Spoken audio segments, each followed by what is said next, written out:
liées à l'offre culturelle. Et à cet égard, la Tunisie présente des atouts extraordinaires qu'il convient d'exploiter davantage.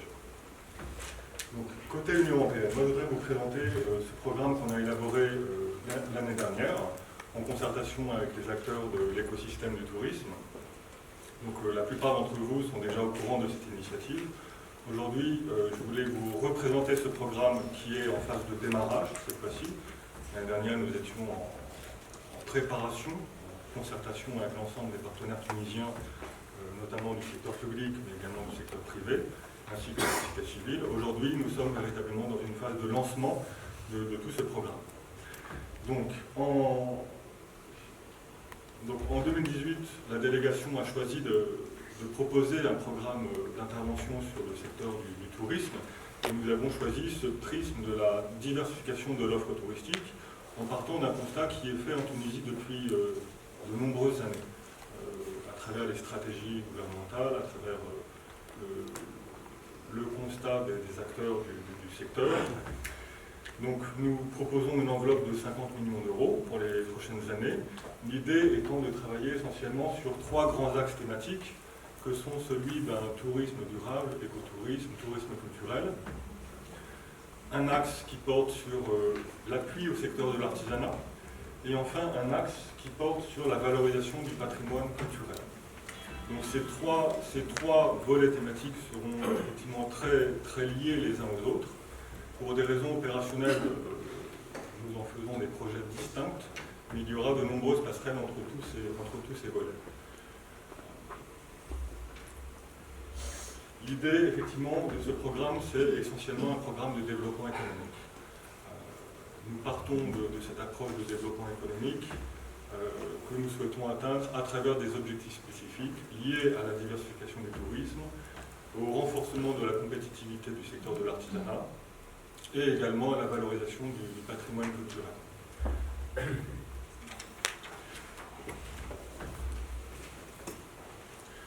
Donc, très rapidement, le programme se structure autour de 4 volets.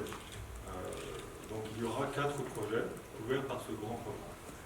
Il y aura, si on peut passer à la slide, il y aura un volet transversal qui va couvrir en fait toutes les problématiques d'ordre réglementaire en lien avec les 3 thématiques que j'ai évoquées. Par exemple, on pourrait travailler sur la demande du ministère du Tourisme, sur une étude sur l'impact environnemental dans le secteur du tourisme, sur une simplification des procédures d'agrément pour les nouveaux opérateurs économiques du tourisme durable, etc., etc.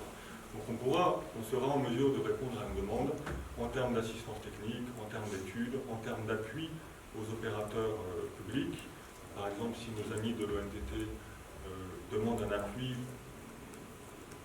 ou l'ONA, ou la MVPPC, etc., on sera en mesure, évidemment, d'accompagner nos partenaires tunisiens sur ces sujets très importants du cadre réglementaire, pour faciliter le démarrage d'une activité économique, pour faciliter la concurrence dans le marché tunisien, etc. Surtout, les 3 volets thématiques que sont là les objectifs spécifiques 2, 3, 4. Donc le premier, sur justement le sujet de la diversification du tourisme, c'est un projet de 17 millions et demi d'euros qui va être mis en œuvre par nos partenaires de la GIZ. En fait, la délégation de l'Union européenne confie ces enveloppes en gestion à des opérateurs pour la mise en œuvre des projets.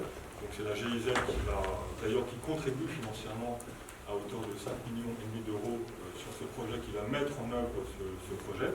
Donc qui visera notamment, et je vais laisser Sarah en parler plus en détail, à faire émerger une offre touristique diversifiée autour de la structuration du circuit touristique en Tunisie, géographique, thématique, qu'il s'agira par la suite de ramener sur le marché, national ou international.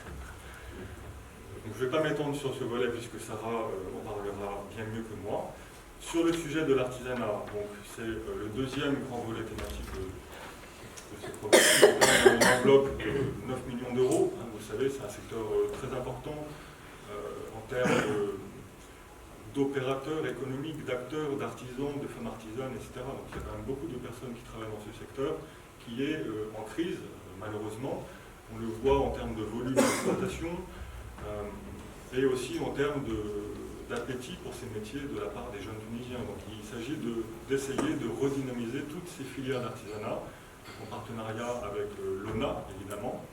Et donc pour cette composante, 9 millions d'euros, on va travailler avec l'ONUDI, fort de l'expérience qu'on a eue notamment avec le cluster Art de la table à Nagol. Donc Talal Sarmim est ici présent avec nous, c'est le chef de projet de cette composante. Et donc on va travailler avec les professionnels de ce secteur de l'artisanat sur un certain nombre de grandes filières, celles qui présentent le plus fort potentiel en termes d'exportation. Évidemment, on va aussi travailler en étroite collaboration avec les acteurs dans le domaine du tourisme. Donc on va se mettre en relation avec les fédérations pour aussi, par exemple, vous accompagner sur le sourcing des produits de l'artisanat pour les boutiques hôtels, des partenariats pour l'aménagement des hôtels avec l'artisanat tunisien, etc. Donc, vraiment essayer de reconnecter les acteurs artisanat et tourisme pour que les Tunisiens puissent bénéficier de toute cette production artisanale dans le pays. Enfin, le dernier volet, donc là c'est sur la valorisation du patrimoine. Sans doute, ce sera le plus compliqué. Donc c'est un projet ambitieux de 16,5 millions d'euros, donc il va être mis en œuvre par nos amis de l'Expertise France, donc qui est une agence de coopération aussi, en partenariat avec le ministère des Affaires culturelles et le ministère du Tourisme et de l'Artisanat évidemment. Donc là il s'agit de démontrer la valeur économique, le potentiel de développement économique et social à travers la valorisation du patrimoine en Tunisie, un patrimoine extraordinaire, sous-exploité malheureusement. Et donc là l'offre du projet porte sur deux volets. Un, la réhabilitation du musée de Carthage, qui va être un grand projet pour les 5 prochaines années. Donc c'est un projet compliqué en termes de définition de la méthode, mais l'idée c'est de faire du musée de Carthage un grand musée international à la hauteur de l'image qu'il véhicule au niveau international. C'est une offre globale, il s'agit de travailler sur la rénovation du bâtiment, sur l'architecture intérieure, l'inventaire des collections, la scénographie des collections, travailler sur les abords du musée, la place de l'UNESCO, travailler sur les aspects paysagers, sur une boutique hôtel, sur un restaurant, pourquoi pas, et aussi travailler sur le modèle de gestion de ce musée. Donc voilà, il y a toute une réflexion en cours avec nos partenaires tunisiens, et on voudrait que cette réflexion elle soit ouverte au plus grand nombre, non seulement les partenaires publics, mais aussi les acteurs du secteur privé. Parce qu'il faut quand même bien souligner qu'en filigrane, derrière chaque composante de ce programme, on veut pousser la culture du partenariat public-privé. C'est très important, à travers ces enveloppes de fonds de bailleurs internationaux ou à travers les enveloppes de fonds publics, d'exercer des effets de levier avec les investisseurs tunisiens. Et je peux vous assurer que le pays n'en manque pas. On ne cesse, nous, de discuter avec des acteurs tunisiens, des opérateurs économiques, des investisseurs, des gens qui sont amoureux de leur pays et qui souhaitent contribuer au développement économique du pays. Donc on souhaiterait impliquer ces acteurs pour démultiplier l'impact qu'on peut obtenir à travers une enveloppe de ce type, qui est certes une belle enveloppe, mais qui ne permettra pas de changer la face de la Tunisie. On aura besoin d'exercer un effet d'entraînement avec l'ensemble des partenaires, public évidemment, mais aussi le secteur privé. Donc par exemple, j'en viens au deuxième volet de ce programme, de ce projet sur le patrimoine. Donc, il y a le volet Carthage, mais il y a un autre volet, c'est un fonds de 10 millions d'euros à travers lequel on souhaiterait réhabiliter une quinzaine de bâtiments dits remarquables. Donc c'est des bâtiments qui peuvent se trouver à travers tout le pays, toute la Tunisie. Il peut s'agir de bâtiments, des fonds d'ours dans une médina, une friche industrielle, une gare au fin fond de la Tunisie, ou un immeuble art déco. Donc l'idée est de réhabiliter ce patrimoine de votre pays pour qu'il soit géré, exploité par des acteurs, notamment du privé, d'associations, des fondations, qui ont la capacité et l'argent d'y déployer une offre culturelle tout au long de l'année, une programmation agile, intelligente et qui se renouvelle constamment.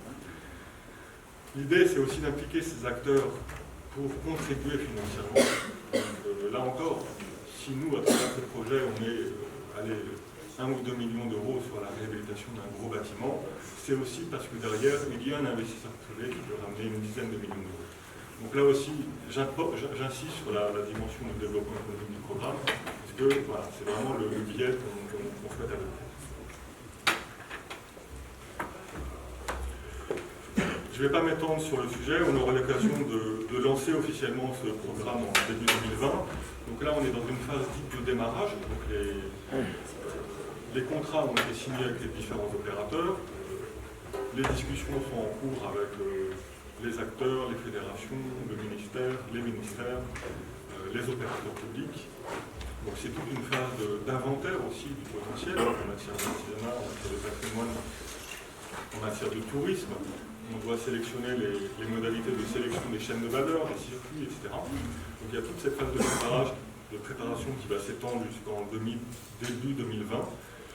À l'issue de cette phase dite Inception, donc la phase de démarrage, on va organiser un grand événement de lancement du programme. Et là, les activités véritablement vont démarrer à partir de début 2020 jusqu'à 2024-2025. Voilà ce qu'on peut dire sur ce sujet. Donc je préfère m'arrêter là.